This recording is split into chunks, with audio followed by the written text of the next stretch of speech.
مال ہوئے، شرف، عزتیں، مقامات رفیع، خلت الہیہ کا تاج آپ کا مقسوم ہوا۔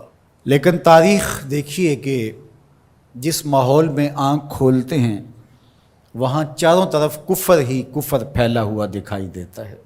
جب یہ بڑے ہوئے، بلوغت کے قریب پہنچے تو لوگ بتوں کے آگے آسن مارے بیٹھے تھے، ان کے سامنے دست بستہ حاضر تھے اور دیر تک ان کی پوجا پاٹ کرتے تھے۔ وہ ایک میلے پہ جاتے تھے، سال میں 2 دفعہ شہر سے باہر ایک کشادہ میدان میں میلہ ٹھیلا کرتے تھے، اور جب 3 دن کے بعد واپس پلٹتے تو سب سے پہلے بت خانے میں ہی آتے اور بتوں کو سلام کرنے کے بعد پھر گھروں میں پلٹتے۔ یہ ان کا مزاج تھا۔ اب وہ میلہ دیکھنے گئے، حضرت ابراہیم علیہ السلام نے ہاتھ میں کلہاڑا پکڑا اور ان کے بڑے معبد، بڑے بت خانے کا رخ کیا، اور توحید کا واحد علم بردار ان بتوں پہ ٹوٹ پڑا۔ فجعلہم جزازا، ٹکڑے ٹکڑے کر کے رکھ دیا، لیکن بڑے کو چھوڑ دیا اور کلہاڑا اس کے کندھے پہ رکھ دیا۔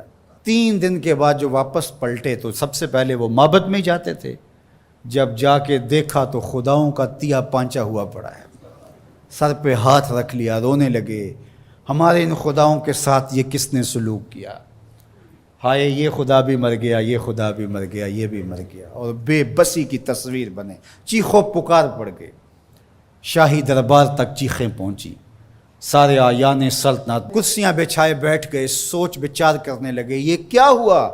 من فعل ھذا بآلہتنا انہ لمن الظالمین، ہمارے خداؤں کے ساتھ یہ کس نے کیا؟ بڑا ظالم شخص ہے جس نے یہ کیا۔ بڑے قہر میں، جلال میں، نمرود بھی، چونکہ اسے لگتا تھا آج جو ہے وہ معبد کے جھوٹے خدا گرا دیے گئے ہیں اور کل یہی کلہاڑا میرے سینے میں بھی اترنے والا ہے۔ اسے اپنی جھوٹی خدائی بھی ڈولتی نظر آ رہی تھی۔ وہ کہنے لگا کون ہے جس نے ہمارے ان معبودوں کے ساتھ کیا؟ قالوا سمعنا فتى يذكرهم يقال له ابراہیم۔ تو کچھ لوگوں نے کہا ایک نوجوان ہے اس بستی میں جس کا نام ابراہیم ہے۔ بتوں کے خلاف اگر کوئی بات کرتا ہے تو پورے ماحول میں وہی کرتا ہے، پورے شہر میں وہی بتوں کی برائی کرتا ہے، ورنہ تو سب بتوں کے ماننے والے ہیں، پجاری ہیں۔ کہا سب لوگوں کو جمع کرو، آیان سلطنت بھی، وزراء بھی، مشیر بھی، عوام الناس کا جمع غفیر، کہا بلا کے لاؤ انہیں، تاکہ لوگ اس بات کی گواہی دیں کہ واقعی یہ بتوں کے خلاف بات کرتا، اگر یہ بات ثابت ہو جائے تو پھر ہم کڑی سزا دیں گے، عبرت کا نشان بنائیں گے۔ اب ابراہیم علیہ السلام کو بلا بھیجا، کیا ہوا ہے؟ کہا جی آپ کو دربار شاہی میں بلایا جا رہا ہے، چلتے ہیں۔ اللہ اکبر! توحید تو یہ ہے کہ خدا حشر میں کہہ دے یہ بندہ 2 عالم سے خفا میرے لیے تھا۔ تو حضرت خلیل جب پہنچے تو انہوں نے جاتے ہی حملہ کیا، قالوا اانت فعلت ھذا بآلہتنا یا ابراہیم، ہمارے ان خداؤں کے ساتھ یہ سلوک ہے ابراہیم تم نے کیا ہے؟ تو انہوں نے بڑے زور سے جب دھماکہ خیز انداز سے پوچھا تو جناب ابراہیم نے کیا جواب دیا؟ قال بل فعلہ کبیرہم، بڑے نے کیا ہوگا،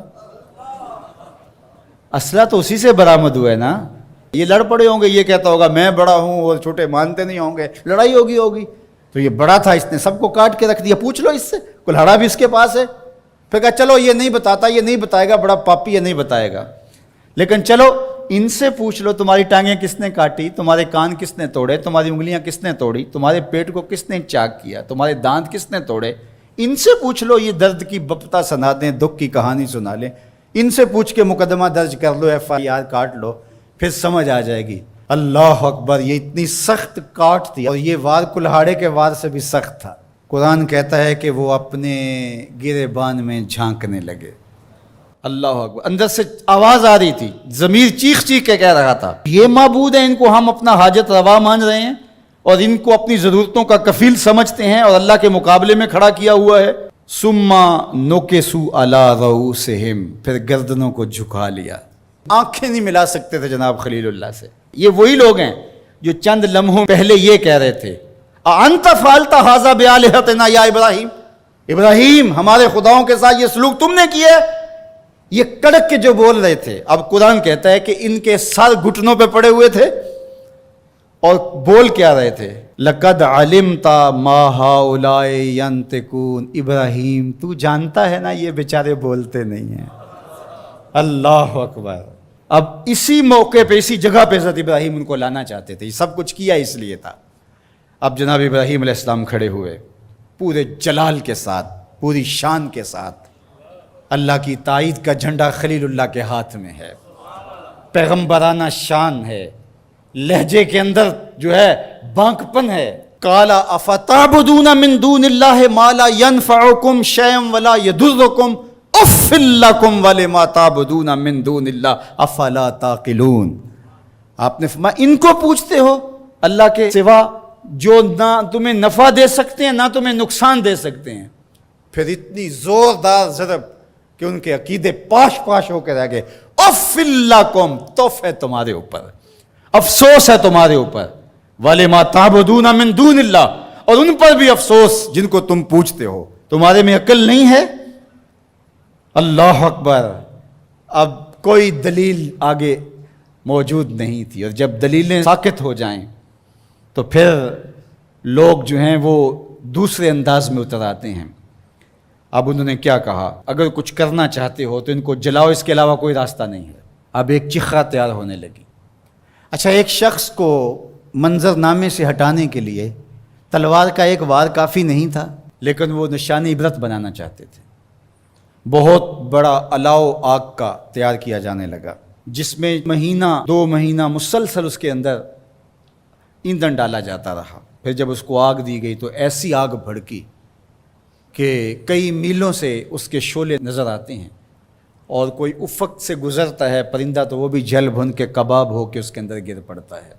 اللہ اکبر۔ حضرت ابراہیم علیہ السلام بیٹھے ہیں، بدن کو جکڑ دیا گیا، منجنیق میں ڈال کر گھمانے لگے۔ حضرت جبرائیل امین نے عرض کی کہ اگر آپ کہیں تو رب کی بارگاہ میں عرض کروں یہ مشکل ٹل جائے۔ کہا مجھے آپ کی کوئی حاجت نہیں۔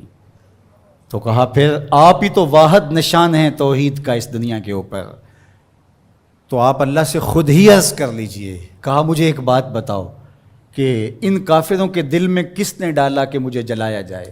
کہا رب جلیل نے۔ کہا اگر جلیل کی یہ مرضی ہے تو خلیل کی بھی یہی مرضی ہے۔ جے سونا میرے دکھ وچ راضی، جے سونا میرے دکھ وچ راضی تے میں سکھ نو چلے ڈاواں۔ کہ اگر رب کی یہ مرضی ہے تو اس کے عبد کی بھی یہی مرضی ہے۔ اللہ اکبر۔ اب جب منجنیق کو گھما کر کے آگ میں ڈالا جانے لگا تو کارکنان قضاء و قدر کی چیخیں نکل گئی۔ حوران بہشتی نیچے جھک جھک کے دیکھ رہی تھی، مالک قیامت آنے والی۔ کہا میری قدرت کے رنگ دیکھو، فانوس بن کے جس کی حفاظت ہوا کرے، وہ شمع کیا بجھے جسے روشن خدا کرے۔ تو فرمان رب آگ کے نام آتا ہے، قلنا یا نارو کونی بردم و سلامن علی ابراہیم۔ ہم نے کہا آگ میرے ابراہیم پر سلامتی کی ٹھنڈی ہو جا، اتنی بھی ٹھنڈی نہ ہونا کہ میرے خلیل کو سردی لگنے لگ جائے۔ 40 یا 50 دن تک اس آگ کے اندر رہے، آگ بجھنے نہیں پا رہی تھی، اتنا بڑا الاؤ تھا، باہر آگ جل رہی تھی، اندر نسیم جنت کی بہاریں تھیں۔ جب آگ بجھنے لگی اور جب اس کے شعلے اوپر سے نیچے کی طرف آنے لگے، آہستہ آہستہ آگ بجھی اور جلتے ہوئے دہکتے ہوئے انگارے ہر طرف نظر آ رہے تھے۔ آپ اپنی جگہ سے نکلے اور انگاروں سے باہر یوں چل کے آئے جس طرح کوئی نازنین پھولوں پہ چل کے آتا۔ اللہ اکبر۔ یہ رب کی قدرت کے رنگ ہیں، وہ اپنے بندوں کی اس طرح حفاظت کرتا ہے۔ یہ کتنا بڑا امتحان تھا، ہنس کے دیا، لیکن پھر ایک ایسا